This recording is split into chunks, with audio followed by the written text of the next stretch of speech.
আসসালামু আলাইকুম। আজকে আপনাদের মাঝে আবারও একটি নতুন ভিডিও নিয়ে হাজির হয়েছি। আজকের নিয়োগ বিজ্ঞপ্তিটি হচ্ছে গণপ্রজাতন্ত্রী বাংলাদেশ সরকারের মাদ্রাসা শিক্ষা অধিদপ্তর প্রশাসন শাখা, guide house, new Bailey road, Dhaka. নিয়োগ বিজ্ঞপ্তিটি প্রকাশিত হয়েছে 4 ডিসেম্বর 2024, 19 অগ্রহায়ণ 1431। তো নিয়োগ বিজ্ঞপ্তিটি শুরু করার আগে যে সকল দর্শকবৃন্দ আমার চ্যানেলটিতে নতুন, যারা আমার চ্যানেলটিতে এখনও একটি সাবস্ক্রাইব করেননি, তারা আমার চ্যানেলটিতে একটি সাবস্ক্রাইব করে দিবেন এবং পাশে থাকা বেল আইকনে একটি ক্লিক করে দিবেন। তো নিয়োগ বিজ্ঞপ্তিতে বলা হয়েছে, মাদ্রাসা শিক্ষা অধিদপ্তরের রাজস্ব খাতভুক্ত নিম্নোক্ত পদসমূহে অস্থায়ীভাবে নিয়োগের লক্ষ্যে কারিগরি ও মাদ্রাসা শিক্ষা বিভাগের স্মারক নম্বর এত তারিখ 6 জুন 2024 খ্রিস্টাব্দ তারিখ এত তারিখের মধ্যে প্রাপ্ত ছাড়পত্র অনুযায়ী বর্ণিত শর্তে প্রকৃত বাংলাদেশি নাগরিকের নিকট থেকে অনলাইনে dap.টেলিটক.com বিডি ওয়েবসাইটের মাধ্যমে দরখাস্ত আহ্বান করা যাচ্ছে। এই ওয়েবসাইটের লিঙ্ক আমার ডেসক্রিপশন বক্সেও দেওয়া থাকবে, আপনারা সেখান থেকে চাইলেও আপনারা দরখাস্ত করতে পারবেন। এখানে 1 নম্বর পদটি হচ্ছে ব্যক্তিগত সহকারী। এখানে জাতীয় বেতন স্কেল 15 অনুযায়ী গ্রেড 14, পদের সংখ্যা হচ্ছে 1টি। 31/12/2024 খ্রিস্টাব্দ তারিখে বয়স 18 হতে 32 বছর। শিক্ষাগত ও প্রয়োজনীয় যোগ্যতা, এখানে কোনো স্বীকৃত বিশ্ববিদ্যালয় হতে অনন্য দ্বিতীয় শ্রেণী বা সমমানের সিজিপিএতে স্নাতক বা সমমানের ডিগ্রি, তবে শর্ত থাকে যে শিক্ষা জীবনে একাধিক তৃতীয় বিভাগে বা শ্রেণী অথবা সমমানের জিপিএ সিজিপিএ গ্রহণযোগ্য হবে না, এবং কম্পিউটার চালনায় দক্ষতা থাকতে হবে, এবং ষাটলিপিতে সর্বনিম্ন গতি প্রতি মিনিটে ইংরেজিতে 80 শব্দ এবং বাংলায় 50 শব্দ। কম্পিউটার মুদ্রাক্ষরে সর্বনিম্ন গতি প্রতি মিনিটে ইংরেজিতে 23-20 শব্দ এবং বাংলায় 25 শব্দ। এখানে 2 নম্বর যে পদটি, সেটা হচ্ছে ডাটা এন্ট্রি বা কন্ট্রোল অপারেটর। জাতীয় বেতন স্কেল 2015 অনুযায়ী গ্রেড 16, পদের সংখ্যা হচ্ছে 1টি। এখানে 31/12/2024 তারিখ থেকে 18 হতে 32 বছর বয়স দেওয়া আছে, এবং শিক্ষাগত ও প্রয়োজনীয় যোগ্যতা দেওয়া আছে কোনো স্বীকৃত বোর্ড হতে উচ্চ মাধ্যমিক সার্টিফিকেট বা সমমানের পরীক্ষায় উত্তীর্ণ, এবং কম্পিউটার মুদ্রাক্ষরে প্রতি মিনিটে বাংলায় 20 শব্দ এবং ইংরেজিতে 20 শব্দের গতিসহ সংশ্লিষ্ট স্ট্যান্ডার্ড অ্যাপটিটিউড টেস্টে উত্তীর্ণ হতে হবে। 3 নম্বর পদটি হচ্ছে অফিস সহকারী কাম কম্পিউটার মুদ্রাক্ষরিক। জাতীয় বেতন স্কেল 2015 অনুযায়ী গ্রেড 16, পদের সংখ্যা দেওয়া আছে 13টি। 31/12/2024 তারিখ খ্রিস্টাব্দ তারিখে বয়স 18 হতে 32 বছর, এবং শিক্ষাগত ও প্রয়োজনীয় যোগ্যতা দেওয়া আছে কোনো স্বীকৃত বোর্ড হতে অনন্য দ্বিতীয় বিভাগে বা সমমানের জিপিএতে উচ্চ মাধ্যমিক সার্টিফিকেট বা সমমানের পরীক্ষায় উত্তীর্ণ। কম্পিউটার চালনায় দক্ষতা থাকতে হবে, এবং কম্পিউটার মুদ্রাক্ষরে সর্বনিম্ন গতি প্রতি মিনিটে ইংরেজিতে 20 শব্দ এবং বাংলায় 20 শব্দ থাকতে হবে। 4 নম্বর পদটি হচ্ছে হিসাব সহকারী। জাতীয় বেতন স্কেল 2015 অনুযায়ী গ্রেড 16, পদের সংখ্যা দেওয়া আছে এখানে 8টি। 31/12/2024 খ্রিস্টাব্দ তারিখে বয়স দেওয়া আছে 18 হতে 32 বছর। শিক্ষাগত ও প্রয়োজনীয় যোগ্যতা দেওয়া আছে কোনো স্বীকৃত বোর্ড হতে ব্যবসায় শিক্ষা বিভাগে অনন্য দ্বিতীয় বিভাগ বা সমমানের জিপিএতে উচ্চ মাধ্যমিক সার্টিফিকেট বা সমমানের পরীক্ষায় উত্তীর্ণ, এবং কম্পিউটার চালনায় দক্ষতা থাকতে হবে।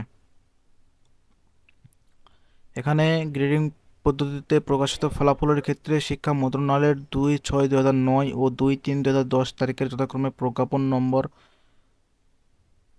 এত নম্বর অনুযায়ী বর্তমান প্রচলিত জিপিএ বা ক্ষেত্রমত সিজিপিএর বিপরীতে পূর্বের প্রথম, দ্বিতীয় ও তৃতীয় বিভাগ শ্রেণী নিম্নরূপে সমমান নির্ধারিত হবে।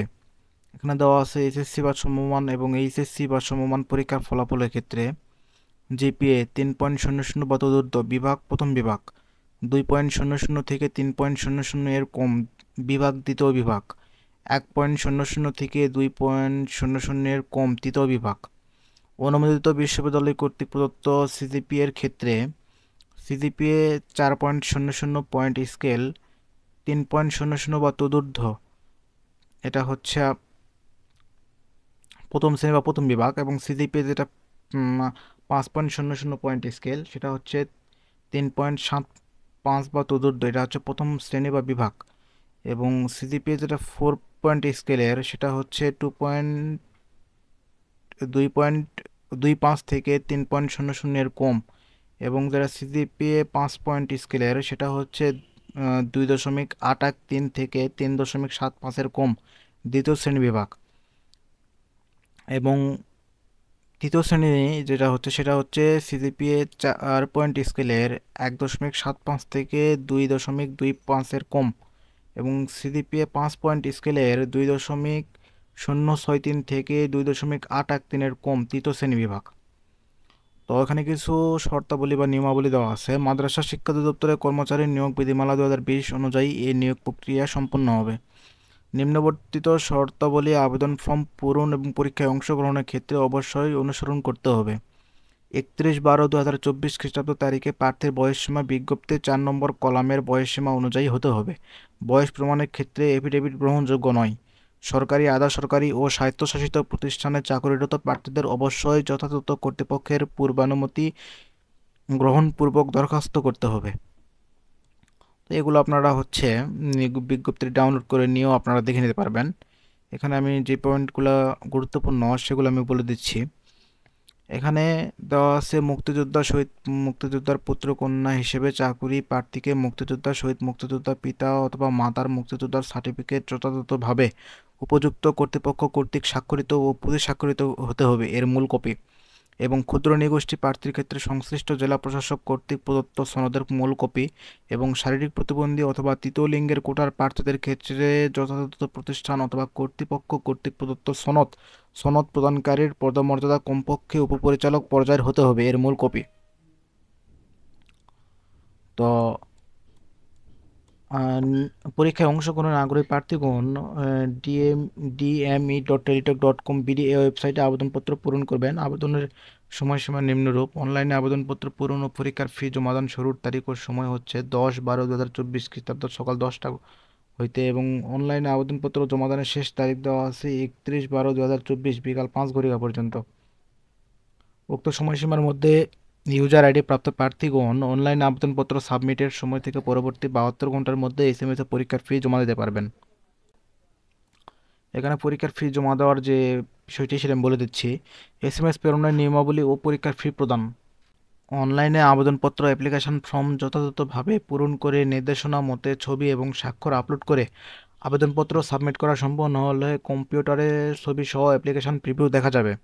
যদি অ্যাপ্লিকেশন কপিতে কোনো ভুল থাকে বা অস্পষ্ট ছবি, সম্পূর্ণ কালো, সম্পূর্ণ সাদা, ঘোলা বা ছবি স্বাক্ষর সঠিক না থাকে তাহলে আবেদন ফি জমা না দিয়ে থাকলেই কেবল পুনরায় ওয়েবে আবেদন করতে পারবেন। উল্লেখ্য যে আবেদন ফি জমাদানের পরে আর কোনো পরিবর্তন বা পরিবর্তন গ্রহণযোগ্য নয়, বিধায় আবেদন ফি জমাদানের পূর্বে প্রার্থী অবশ্যই উক্ত অ্যাপ্লিকেশন কপিতে তার সাম্প্রতিক তোলা রঙিন ছবি, নির্ভুল তথ্য ও স্বাক্ষরযুক্ত পিডিএফ কপি ডাউনলোড পূর্বক নিশ্চিত করে রঙিন প্রিন্ট করে সংরক্ষণ করবেন, এবং অ্যাপ্লিকেশন কপিতে একটি ইউজার আইডি নাম্বার দেওয়া থাকবে। উক্ত ইউজার আইডি নম্বর ব্যবহার করে প্রার্থীর নিম্নোক্ত পদ্ধতিতে যে কোনো টেলিটক প্রিপেইড মোবাইল নম্বরের মাধ্যমে 2টি এসএমএস করে পরীক্ষার ফি বাবদ নিয়োগ বিজ্ঞপ্তিতে বর্ণিত ছকে 1 নম্বর থেকে 4 নম্বর ক্রমিকের জন্য পরীক্ষার ফি বাবদ 200 টাকা ও টেলিটকের সার্ভিস চার্জ বাবদ 23 টাকা সহ মোট 223 টাকা অনধিক 72 ঘন্টার মধ্যে জমা দেবেন। এখানে বিশেষভাবে উল্লেখ্য যে অনলাইনে আবেদনপত্রের সকল অংশ পূরণ করে সাবমিট করা হলেও পরীক্ষার ফি জমা না দেওয়া পর্যন্ত আবেদনপত্র কোনো অবস্থাতে গৃহীত হবে না।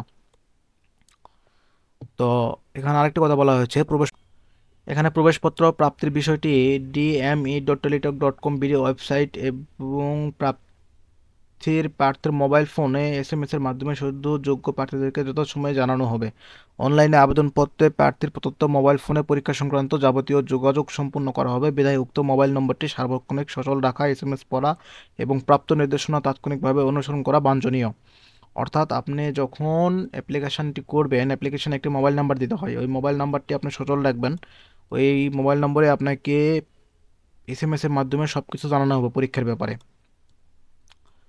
আর আমার ডেসক্রিপশন বক্সে এই মাদ্রাসা শিক্ষা অধিদপ্তরের ওয়েবসাইট লিঙ্ক এবং এই নিয়োগ বিজ্ঞপ্তির সমস্ত ওয়েবসাইট লিঙ্ক আমার ডেসক্রিপশন বক্সে দেওয়া থাকবে, আপনারা সেখান থেকে চাইলেও আপনারা দেখে নিতে পারবেন। তো আমার ভিডিওটি যদি ভালো লাগে তো আমার ভিডিওটিতে একটি লাইক করে দিবেন, আমার চ্যানেলটিতে একটি সাবস্ক্রাইব করে দিবেন, পাশে থাকা বেল আইকনে একটি ক্লিক করে দিবেন। ধন্যবাদ সবাইকে। আসসালামু আলাইকুম।